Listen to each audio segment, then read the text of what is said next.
The following podcast contains subject matter that may be unsuitable for more sensible viewers. Views expressed here do not reflect that of any community that you would want to be a part of. Listener discretion is mandatory. Mama, what does trans mean? No!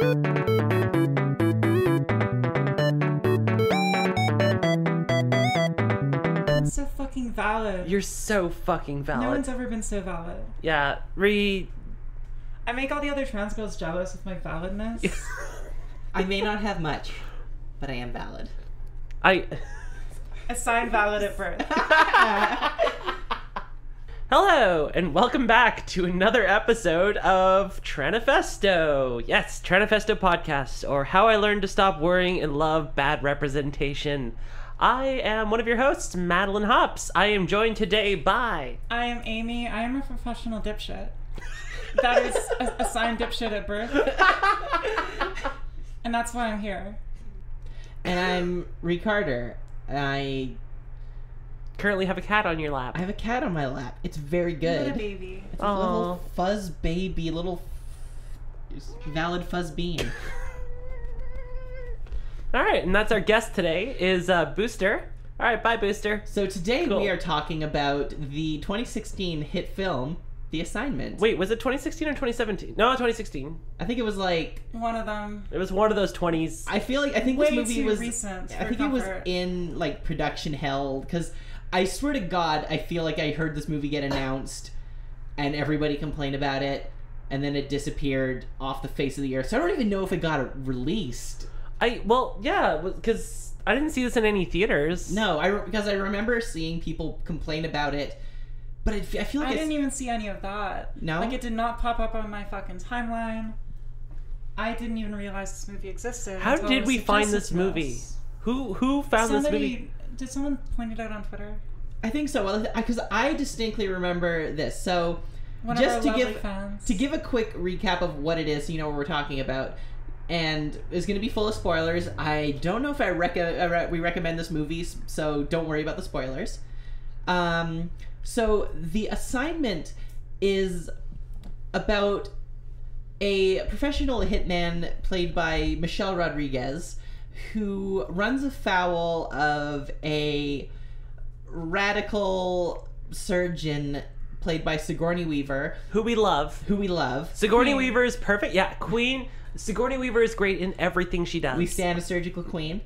And so Sigourney forced femmes Michelle Rodriguez into surgically becoming Michelle Rodriguez, at which point she goes on a revenge killing spree.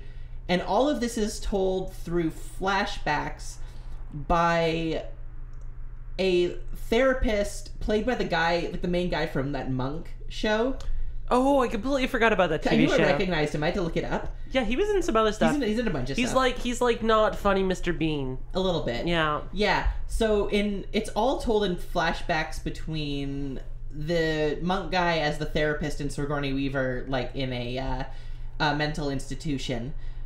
And I distinctly remember back in the day this coming up as a Michelle Rodriguez is signed on to a movie of that description, and obviously people complaining about it because it's literally about a cis person playing a forced femme, like, revenge action flick. Yeah. Right. Going over the movie really quick before we kind of dive into the whole good representation, the trans elements of that kind Because of thing. it's great representation. Excellent. If you couldn't tell. We will get there. As a movie, how do we feel that all went? Oh, atrocious. Yeah. fucking terrible. so- It's so bad. So comically bad that it was actually really kind of fun, and I started to love it halfway through. There's this whole comic book motif that they do. Well, because it was like based on some French graphic novel that no one has ever read. Yeah, but it so it has all of these square white cuts that look like they're going between panels, or circle downs, but really selectively. They won't use them consistently the way you might see in one of these particularly artistic action movies. It is very oh right, we're doing this comic book motif, and it'll occasionally cut to somebody with a filter on them to make them look comic-y, or there's that one part where Sigourney Weaver's character is just listing off famous authors, and it just does like the pop art version of them. And it's like, also jarring. Yeah, super It's jarring and there's like cringy. yeah, there's lots of good movies that did like the kind of the comic book layout. Trick or Treat, I think I've shown you that movie. exactly. Yeah, but it's totally inconsistent. Yeah. And that's a broader problem with this movie, is that it plays itself 100% serious. Yeah, exactly. There's no jokes in this movie. It's and you can see like the director, who is Walter Hill, basically like he pulled inspiration from not just like the comic book elements, but like also things like Kill Bill and the stylistic elements of like Robert Rodriguez, or even I would argue to some to Quentin Tarantino films to some degree as well. The Kill Bill was kind of like embarrassingly stolen. Yeah. Like it was really bad. And like he took high risk and failed doing it. And like this is Walter Hill. This is Walter Hill who directed The Warriors. He produced the Alien films. He directed some episodes of Tales from the Crypt. I should like this movie more than I did, but it was just atrocious all the way around. It could have been so fun. Yeah. You know, like I would have like sort of this revenge flick where it's centered around seeking revenge for the person who's caused you gender dysphoria. That's kind of fun. Now, to be fair, yeah, on that level, there is some redemption. There's a great version of this movie that was written by a trans person, but the way that it was, and maybe it's just because this person's experience was mostly with just trashy action films, it tries to be artsy in a way that comes off like, before I knew who the director was, I thought it must have been like someone's first project. Some of it comes off really like film school. Yeah. Okay, there's all these weird, like embarrassing references to like Hamlet, like and Shakespeare and Edgar Allan Poe, that it's like you had like a high school English class and now you think you're intelligent and you're just gonna pepper those into the movie. And it cuts between different framing devices where it'll go from the framing devices will either go from the dialogue between the therapist and Sigourney Weaver to Frank's inner monologue to Frank talking to a video camera as a like a form of therapy, like almost doing like a video diary, but it doesn't stay with any of these framing devices. I mean, to be fair, who among us did not start a video blog when we first started transitioning? My photo Deeply booth, relatable. My photo booth on my computer is just filled with this shit. I mean, here's an interesting quote from him in terms of maybe this will help put the movie in perspective from us. Hill said in an interview that every film I've done has been a Western, and elaborated in another that the Western is ultimately a stripped-down moral universe that is, whatever the dramatic problems are, beyond the normal avenues of social control and social alleviation of the problem, and I like to do that even within the contemporary stories. So I guess if we look at this through the guise of like a Wild West movie, it kind of makes a bit more sense, at least to me. I think that makes it worse. It makes more sense. It doesn't make it better. No. For sure. I am not arguing for better. I am arguing for context, and this is the best that we can do. But at least we now know how Sigourney Weaver got on this project, which is Alien, dude. Yeah. Also, Sigourney and Rodriguez were both in Avatar, which was a movie that existed. I forgot about that. I never saw that movie. The fact that they were in it, or the fact that movie existed? Yes. I think it's best that we all forgot about that movie. Well, we can't forget because there are 3 sequels coming out. Oh no! Is there something to be said about Avatar and the transness? Transness, is that a It's like being inserted into a new body. There's something there. Well, no, there's Avatar. We can reach real hard. Yeah, well, I mean, trans people have sex with their ponytails as well. Yeah, it's also too like there's water bending, there's gender bending. Like it's basically just all part of the. It's all part of the same universe. Just quickly checking, that the different Avatar, right? I'm sorry, what? Just checking. I just want to check if you know that you're joking. Am I joking? Like Avatar Airbender and like Blue Aliens Avatar. Wait, what's to do with Blue Aliens? Just checking. Are you joking? I don't know what's happening right now. IMAX movie, like the highest grossing movie of all time, Blue Aliens. Oh, Pandora. sorry. I was thinking of Avatar: The Last Airbender. Yeah, that's what I thought. I wasn't sure if Okay. you were making a joke or if that movie was actually so forgettable. I did forget about Avatar. Well, because it wasn't very good. No, exactly. Yeah, we all forgot. I think we're probably gonna cut this. I'll be honest, the part where you're saying that having sex with ponytails, I was like, I don't remember Aang doing that. And so I also thought that Michelle Rodriguez was not gonna play pre-transition Michelle Rodriguez. So we're just gonna jump right into that, are we? All right, so Michelle Rodriguez begins this movie as a man. She has a beard, a beautiful full beard, and sort of is like has like prosthetics on her nose or something that kind of do a thing to make her look. That was a big nose. To paint a word picture, think about how old like G.I. Joe dolls look with like the Yes. beard coming. That's what it looks like. Precisely. I think every single time she was on screen, We all burst out laughing. it was too funny. Could not contain ourselves. It was the worst. But it's just like it looks like a guy that was just like, it's the ponytail. It's the ponytail and like Oh, the God, side yeah. bangs. It was like you could tell like if that was a like real the dude. Nickelback haircut with the ponytail. Yeah, Oh. like you Well, know. I mean, I was unconvinced until we got the nude shot. Oh Oh yeah. God, yes, Yeah. the nude shot. We got a full body nude, and I am talking cock. Oh, Like, yeah, no. full penis, full frontal. That was a baby's arm. That was not a dick. It was that a was large dick. that was like a- Michelle Rodriguez is hung Oh. in this movie. Which is like, Can we know- it's over top of a like CG tracked hairy dude bod with Michelle Rodriguez Had, terrible like, motion kept on. So shitty drag king face. Was the most jarring thing I had ever seen.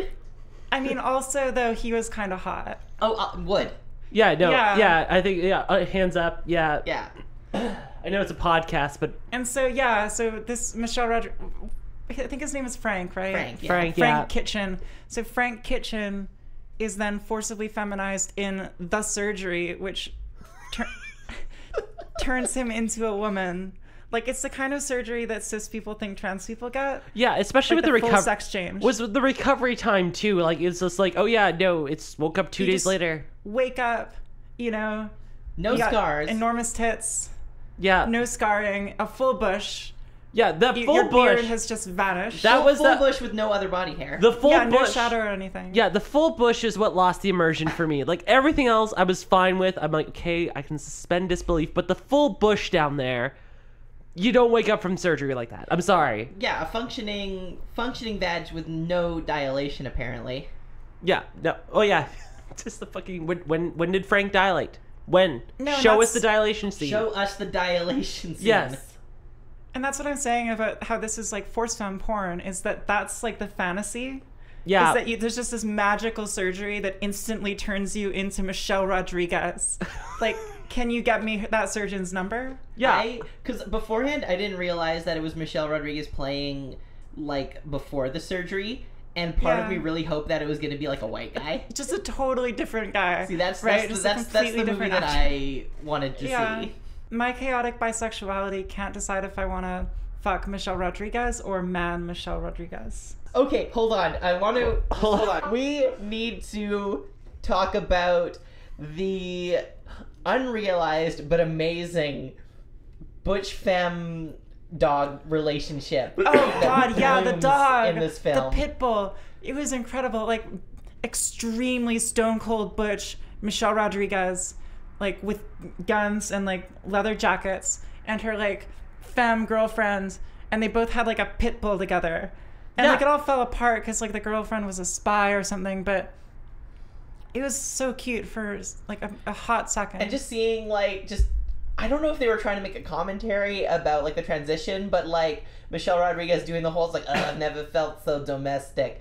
Just living with this dog and this girl, everything's so good. Like that. yeah. I can't wait to go out to the Home Depot or Lowe's and just pick out new things for our softball I may team. not have a pipe, but I can still fix her pipes. Like, no, because she like Michelle Rodriguez went over to this girl's house for like a place to stay while she freaked out about her gender dysphoria, and then just stayed over and just literally like is I that need a place literally to crash. Oh my and god, they get it a was dog. the second date. Yeah. It was literally the second date.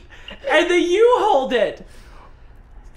like Friends? obviously that whole thing fell apart, but it was so I think- wonderful. like your typical lesbian relationship. I was just gonna say, maybe if we didn't approach this movie from is it good trans representation, is this good lesbian representation? I would say emphatically, this is one of the best lesbian representation movies I've ever watched. well, Absolutely. until like it all falls apart, and also he's a dude. I mean, that's happened. Going on, I would like to approach something that we all felt near and dear to our heart in this movie. Again, getting more into the whole idea of transitional themes and gender roles, Sigourney Weaver in Too this good for movie. this movie. Oh, too good for every fucking movie. Absolutely. That woman does not have to prove anything to anybody. She is genuinely probably one of my favorite actresses. And in transition, she was actually one of my role models. Her character in Ripley in Aliens was like, that was, I looked at it, I was like, that is exactly how I felt.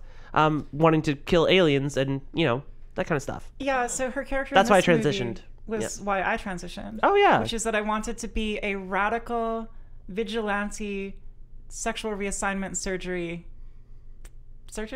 Surgeon? Yeah, no, that's all right. Doctor-ish. I wanted to kidnap people and turn them into women. Yeah, I mean, that is the trans agenda. So her whole character is like, she's like a genius plastic surgeon who thinks that she's do good for everybody and quotes lots of classical literature. Shakespeare. Shakespeare What a genius. and Edgar Allan Poe. And Yeah, all that of is you, Amy. That is cultured. you. Yeah. And loses her medical license for being too radical, and then makes her bones doing like under the table sexual reassignment surgeries for people who can't sit through the waiting period Or can't afford it. Yeah, Yeah. exactly. So Because she's like uber wealthy and also involved in like organized crime, and so she just has tons of money to throw at trans people on Venmo, which is pretty cool of her. It's Kofe, actually. They, sign my crowdfunding so I can get Sigourney Weaver's secret yeah, surgery. hashtag trans crowdfunding for Sigourney. And more than that, she's also the greatest surgeon to ever live and can turn you into Michelle Rodriguez. Yeah, exactly. So With no scarring At or all. recovery And time. full bush. Full bush. So she's the hero of the story, as we can tell. Unambiguously. Unambiguous. Yeah, I don't know if that was the intention of the filmmaker, but I really aligned with Sigourney on this one. Yeah, it's interesting because they're kind of doing that thing where they make the character like, you know, very like you like her and you know that she's doing kind of awesome stuff, but they have to like make her be just unlikable, Morally ambiguous. and just be just morally ambiguous Yeah. to be the villain. Well, like the reason that she decides to like forcibly feminize / cuck Frank Kitchen is because he like killed her cousin or brother or something. Yeah, brother. Her Brother, cousin. And because he is a professional hitman, which I don't even know if we touched on. Yeah, we did. Okay. I don't think it's relevant to this film, to be Hardly.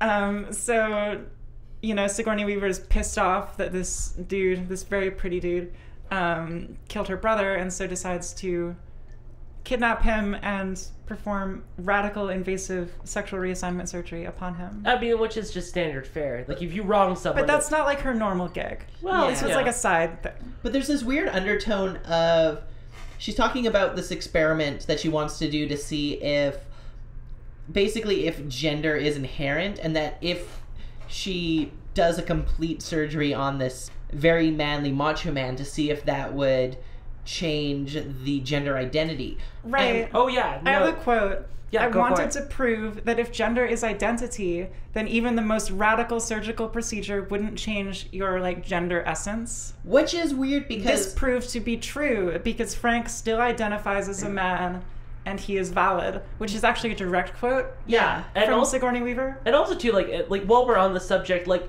this was the thing that I found was weird about the movie, and I think you guys did as well, which is the whole idea of that it was a very aware movie of like the trans experience. Bizarrely, disorientingly aware. Because it was like, I mean, like we all agree that it's a bad idea for this person to play trans.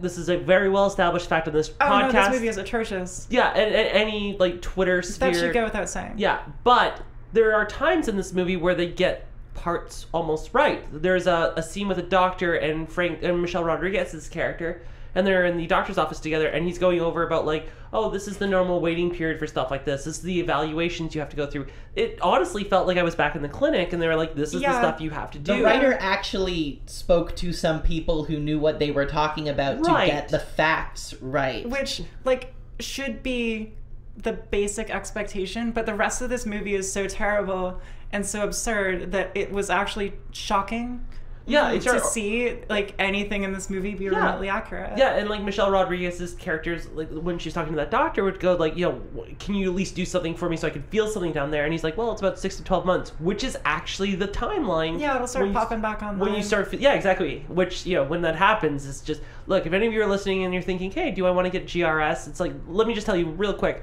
when the nerve endings start popping back online around month 6, it's just fucking weird. So just get used to this. Every once in a while, just be like, oh, I'm just talking normally. Just screaming because it's just all of a sudden you have a sensation and it's the weirdest fucking thing. So for this movie that was obviously like panned as a bad idea, this movie that was like constantly panned as a bad idea from day one, still involved this person, like definitely talking to some surgical people, some trans people, still going through with making the movie, which was a mistake.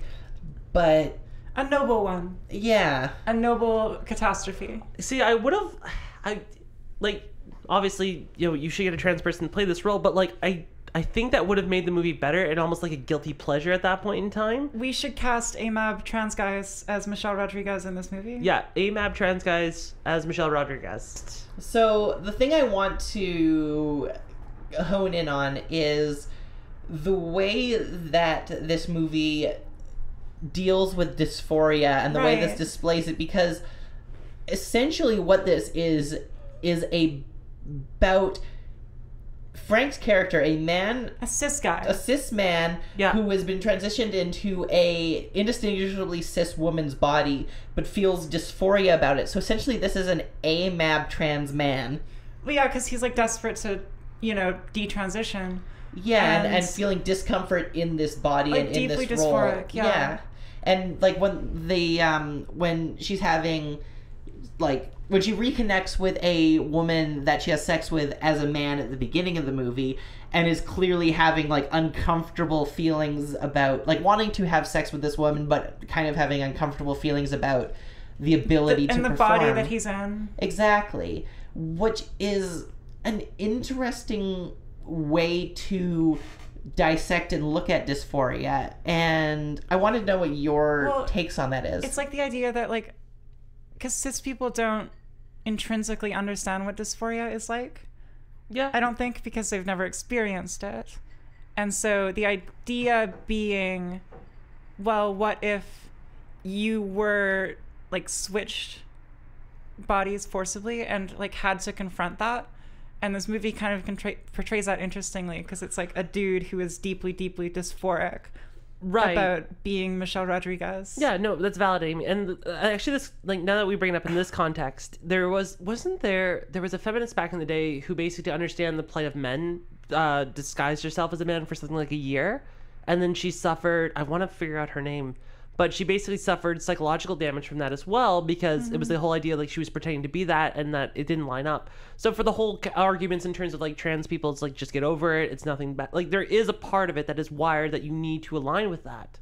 And that comes with, dysphoria. It's not to say that you need dysphoria to be trans, but this is part of it, and this is, the validity of it as well. And that is sort of the thesis of this movie on transness, if you could say that there is one, which is like, that gender or your relationship to your body is in some way innate or essential, and that having it forcibly changed will cause like an internal conflict. Yeah, or if it doesn't line up properly, then you go mad, and then you go look for Honest Pete or whatever the fuck his name is, and you shoot him in his dick, which, I know it didn't show it explicitly, but he got shot in the dick. Definitely. He was shot in the dick.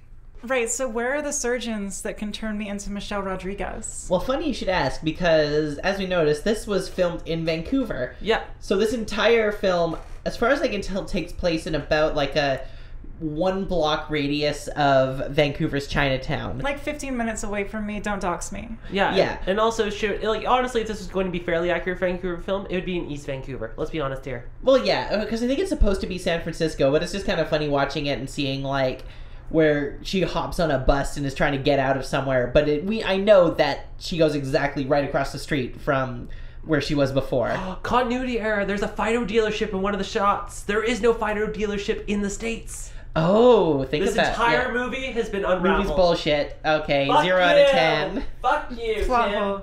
I mean, but who amongst us has not wandered around East Vancouver in nothing but a robe buying liquor? Yeah. To be fair, if you've ever driven down to East Van, I mean, that's... Hey, American listeners. East Vancouver is a part of Vancouver where it's full of lesbians and drunken trans women. An oasis. It's a beautiful place. It is the closest we have to Eden. One thing I wanted to talk about is the delivery, the acting delivery, because all of these are people that I feel like we've seen in other films, but the delivery They were of all some so bad. it was very bad. Even Like, Sigourney Weaver was bad. Yeah. I think But that the director told her to be bad. Well, that's the thing. Like, again, this comes back to the whole stylistic delivery of the comic book, and it's supposed to be that comic book like narrative, but like there's a way that you adapt it where it works out well, and there's like the overly forced dialogue. It can be good in some situations. I'm thinking of like the movie Kick-Ass back in the day. That had some moments where there was more monologue-y dialogue, and it worked out well. But this really felt monologue-y. Oh, no, like this is to terrible. the point where I felt like some of the people I didn't recognize must have been pulled out of like theater kids, school, because yeah. it felt very like, I'm gonna monologue at the audience. This is what's happening. This is what I did, and here's how it's gonna happen. And I'm just gonna keep talking until you know everything that you need to know about the plot and right it now. feels like there's a shell of this movie, like somewhere deep in there, there's like a weird sort of Shakespearean drama with these long monologues. Yeah, and that's- there's yeah. also like this interesting psychological drama about gender, and like this weird sort of horror of being like waking up in the wrong body. But then all of that is so deeply, deeply buried under this shit action movie. Yeah, less thespians, more lesbians. And the thing here too is like this is exactly why we need to beat up film school students until they're done. They're done. We can't. This is bully nerds, okay? I'm sorry to my film friends who are listening. Theater kids are not to be trusted. Yeah, I went to school for theater. Just fucking no. Beat Yeah, me you're up. a If you see me on the speaking as a streets, theater just kid. smack me just across the face because this is the only way I'll learn. So I wanted to bring something up. So obviously, cis people playing trans people, bad. But I feel like there is something to a cis woman playing a trans woman. But wait, it's It's like, not a trans woman though. No, No, I'm saying, but I feel like that's another one of these little kernels that this movie has, where it's just like, I feel like, for example, for me, if I had a biopic about my life, you know, I'm bad trans, but I wouldn't mind having a cis woman play me. I want to be played by Scarlett Johansson. Exactly. I want to be played by Danny DeVito. I think that's accurate. I'm just saying, I feel like there's another, like, almost an interesting thing there. Well, no, I think it's actually double problematic for a cis woman to be playing a cis guy who has been turned into a trans woman. So you're saying that it would have been less problematic if they had a man playing a man who gets force femmed into a woman who actually shit, yeah, that would have been less problematic. Really, they should be giving platforms to AMAB trans guys, but Actually, that's true. I don't know if Hollywood is there yet. Yeah, James Woods, if you're listening, we have a role for you. It's okay. We know. We know. It's okay. You don't have to be angry anymore. So now that we've all had a wonderful, rousing discussion on the various different wonderful, terrible angles of this movie, as we ask with all our movies, is this good representation? Ree, what are your thoughts? It's the only good representation. It's the best movie I've ever seen. It's art, and anybody who thinks otherwise is transphobic. Perfect. Amy? So it's obviously terrible, but there's something about it that is just so charming, so charmingly terrible.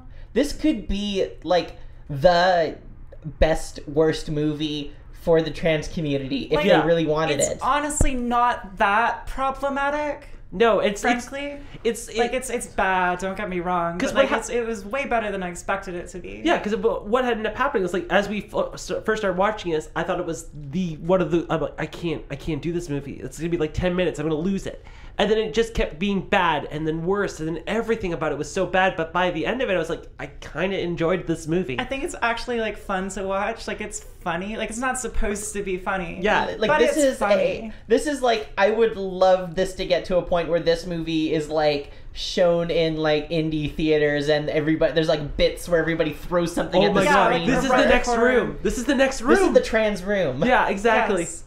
Yeah, no, this, listen, Rio, if you're listening to this, the Rio Theater in Vancouver, please hold a showing of this. I will promise you. It'll just be us. Yeah, no, There will be 3 people. Trans people, like, if you think that Rocky Horror is too problematic for you, we could replace it with this one. Yeah, we will make up a song for it. I have a little keyboard right here. I will do this. So all in all, again, as with all things, bad representation, but that's not necessarily a bad thing. That's pretty cool. It's actually terrible. It's stupid. Yeah. It's dumb. But I love it. It's so I dumb. would watch this again. Yeah. I need to be a bit drunker. It's Yeah. not quite there. I'm gonna buy this on DVD and frame it for y'all for Christmas, and just like as presents. Here you go. No, I'll buy you 2 copies. No, that's it. We're buying 6 copies of this movie, 3 to frame. And We're gonna buy the very first 6 copies that this movie has ever sold. Because again, I'm not convinced that this movie ever like had a release. No, I don't think. I think it's just like it was just shown at parties. Anyways, thank you all again for joining us. We hope to see you guys again in 2 weeks. As always, it is wonderful interacting with all of you on Twitter. If you do need to get a hold of us, there is the @Tranifesto pod, but we've also decided based on some feedback that we received that we will go ahead and give out some more personal content information. So my name is Madeline on Twitter. I am at rabbit_isdead. The other people. I am Amy on Twitter. I am at Lavender Ashtray. Cool. And Ree. I'm Ree Carter. You can get me at glitter.